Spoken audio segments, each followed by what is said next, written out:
Welcome back to Nick Land's Comic Corner, Classic plus Non-Classic. This is episode number 1407, Doubleshot number 1301.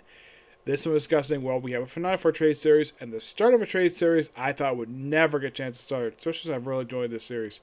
Alright, first episode of the series ended just last year, believe it or not. We have Invaders, Volume 2, Dead in the Water. This collects issue 7 to 12 of Invaders Volume 4. Yeah, this series ended. This series just ends right here, but at least it ended with a conclusion. Yep.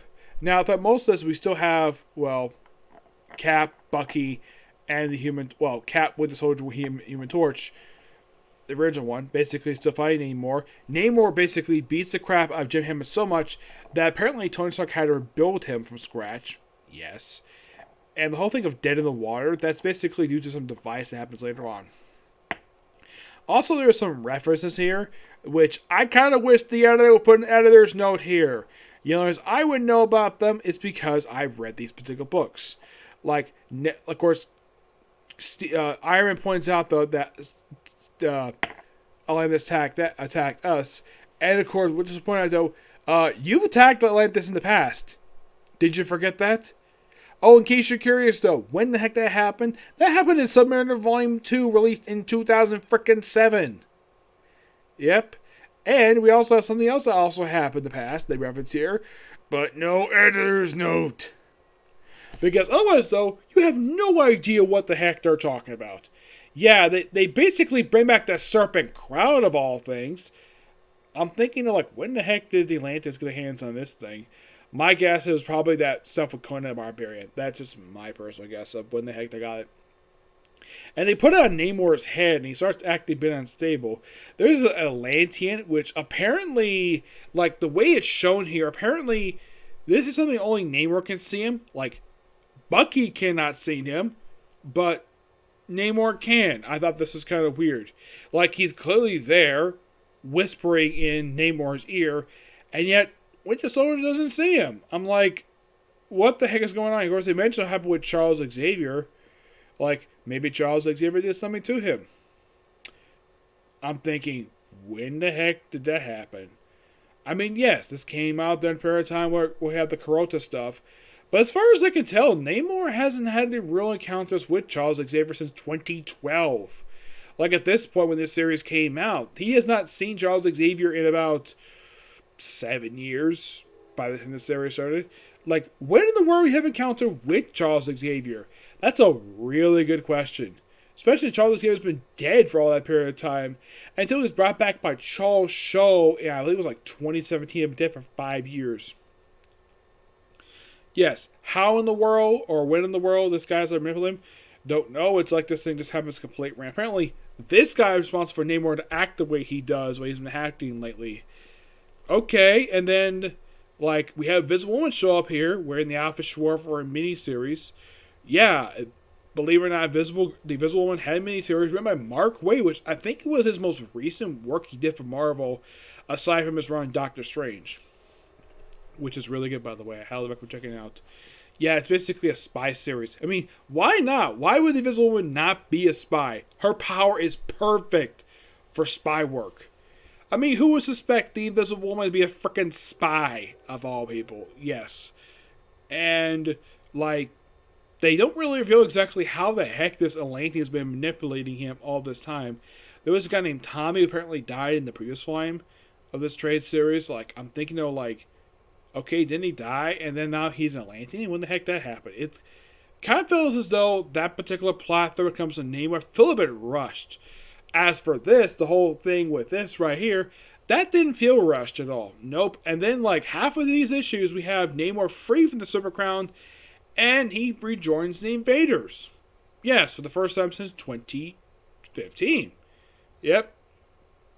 And he basically defeats the Atlantean who turned against him. And then one of the most oddest things happens here. Like, here's the thing. Now, Namor wants to bring the guy back because he's Atlantean. He will bring him back for trade trial for war crimes. Cap's like, no, he's going to U.S. to stand trial. And it was like pointed out about the Atlanteans that they're furious over this. U.S. is like, screw them. We have one of the people who are going to execute for crimes that they commit against us.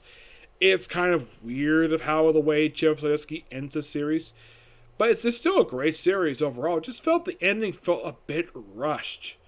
It has a good fight sequence. I love the fact that they brought in Spitfire. Yes, I love the fact that they brought her in. Jacqueline, what was her last name?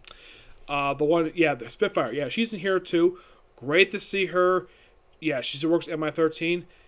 No mention of the fact she's still dating Blade. Yes, apparently Marvel writers have completely forgot the fact that her boyfriend is Blade. Which kind of begs the question, why the heck would you not mention that relationship? Which I'll get to that. Like, my gosh, it's so freaking stupid. Yep. But this is actually pretty good. Give this book roughly a 9.5 out of 10. Final thoughts on this very brief series. Yeah, I'm surprised the series was very brief. Do you know how really good it was? Like, you read this book, it felt as though it got good pacing this one. Then we get to this, it felt a bit rushed. Well, because Marvel had the access series, maybe because of the pandemic, I'm not really sure why. Oh yeah, and also at one point you have Cap and Submariner briefly trapped on an island together, which, that was interesting. Yep. Oh, and by the way, the soldier who turned against Owen Admiral, yeah, he's completely taken out of the story at the end of, like, issue 7. Yeah, does he die? Not really, no. He just said he leaves a message, and that's it for him. It's like maybe Zdarsky basically had more plans this series. Yeah, I kind of felt as though the series was supposed to last longer, but it was probably due to stuff like the pandemic. Maybe the sales weren't very good for the series. It could be major factors. But the ending felt rushed. It's got good pacing and gorgeous artwork. Yes, I love the artwork in this book. Yep, the artwork in this book is done by Carlos Magino and Butch Goose, who both do a fantastic job with this series. Yep, here's some artwork for them. It's really freaking good. I kind of wish that they would stretch it a little bit more beyond 12 issues. It's also by far one of the more shorter Vader runs I've seen. It's shorter than the last run, which that was 15 issues. But apparently Marvel will allow the Invaders book to last beyond barely a year because it's not Roy Thomas writing the book, that or something else. I mean, who would not want to read about characters like Captain America, the Winter Soldier, Namor, and the Human Torch? I mean, it's a book with freaking Captain America in it. Why would people not buy this book? No idea. Alright, next up is a book that came out... Let's see, when this book came out. I'm trying to look, see. 2016. Yeah, it's a book that nobody would ever think I would ever review this series, especially since, well, this book is written by a wrestler. Which one? Well, it's this book, Drax. Volume 1, The Galaxy's Best Detective. Yep, written by Cullen Bunn and CM Punk.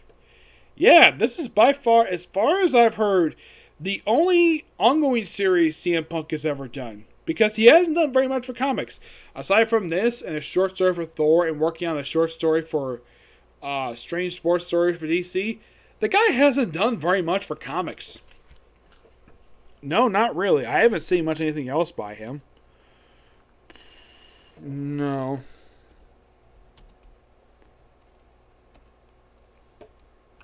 Yeah, it's kind of interesting, though, the fact that he's like that.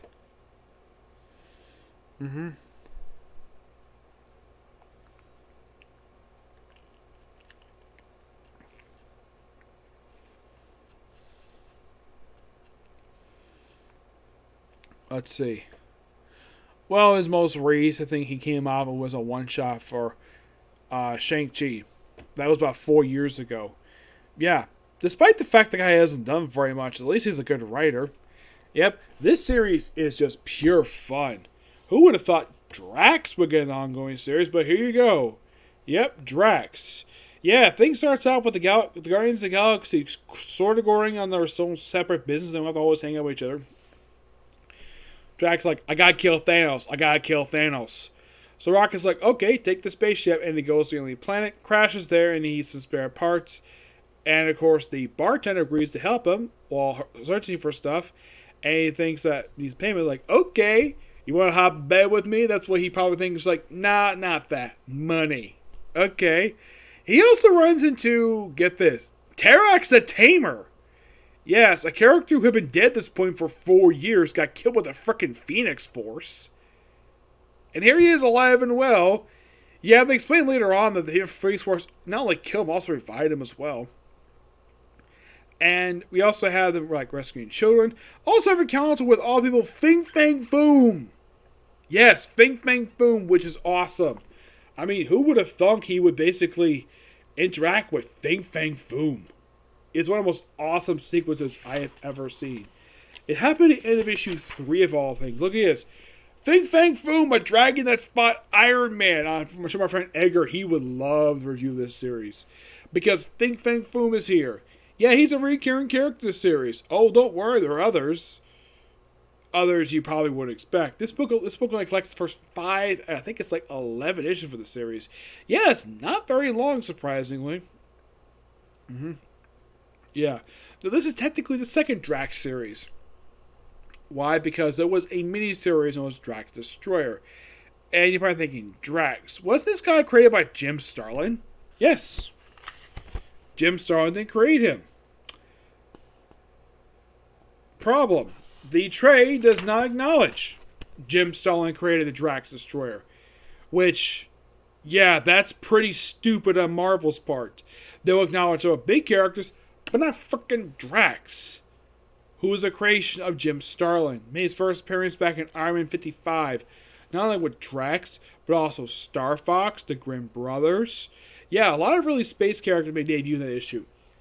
I think it was also Jim Starlin's first and only issue he worked on for Iron Man. My friend Edgar and I reviewed the issue. It's a really good issue. Yeah, he brought up the fact that Thanos made first appearance in the issue along with Grimm, but Drax appeared there too. Yep. But it's just pure fun of a series to read. I'm going to give this book roughly a 9.5 out of 10. It's really, really good. And of course, well, you probably think about issue 5. Well, technically it's the end of the first story, but don't worry, there's still more. And more characters who show up in here. There's also a guy called Targo. Yes, Targo. Yeah, he's a robot, which looks like a frickin' sentry.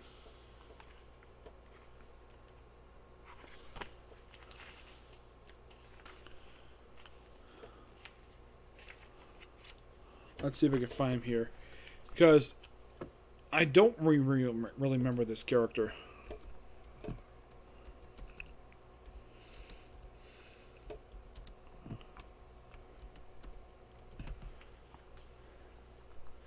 Because I think he, let's see if I can find him here. Oh, Torgo. Torgo is an old Fantastic Four character. Yep, he's a creation of Stan Lee and Jack Kirby. Hey, probably thinking, really? He's a creation of Jack Kirby? Huh. Interesting. Yep. Now the beautiful bartender, which like, damn, Drax. I mean, appearance wise, head wise, it looked like it's based on the design of Nebula.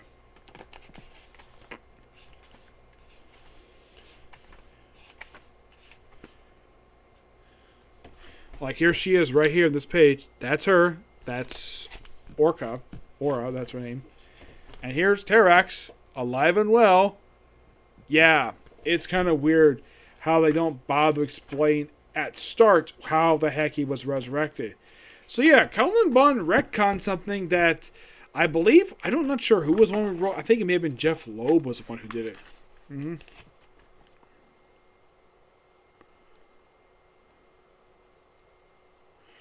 As for Torgo himself, let me show you what the guy looks like in here. There he is right there. That's Torgo. Right here, this robot. Yeah. It's something, though. We have a Stan Lee character pop up in here. I think Fing Fang Foom is also a Stan Lee character. Let me take a look at that. I think he is. Yeah, I think he is. If I can find it here. Yeah, he's a creation of Stan Lee and Jack Kirby. Yeah, he made his first appearance in Strange Tales 89. Yes, the alien dragon.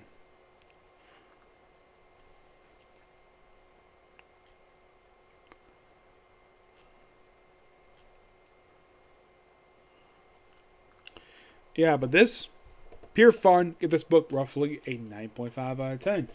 Yep, it's almost like you gotta say, it's like what Drax does on his day off from the Guardians. Yep, he just has pure fun just beating up people. Yep. The way he's written it here, it's almost like he's voiced by Dave Bautista, the actor who plays him. Though the book is written by CM Punk, so I mean he's wrestled Batista, so I'm sure he probably, of course, has seen the movie too. So that's probably how he writes the character. Because he writes him like the Dave Bautista version of the one that plays in live action. Which, don't have a problem with that as long as you don't have him look like Dave Bautista. Yep. So yeah, that's a particular view, and that's pretty much it for videos today. Tomorrow, I expect to see videos for How Not the Summon Demon Lord and Shaman King. And maybe another comic corner, okay? See you next video. Bye.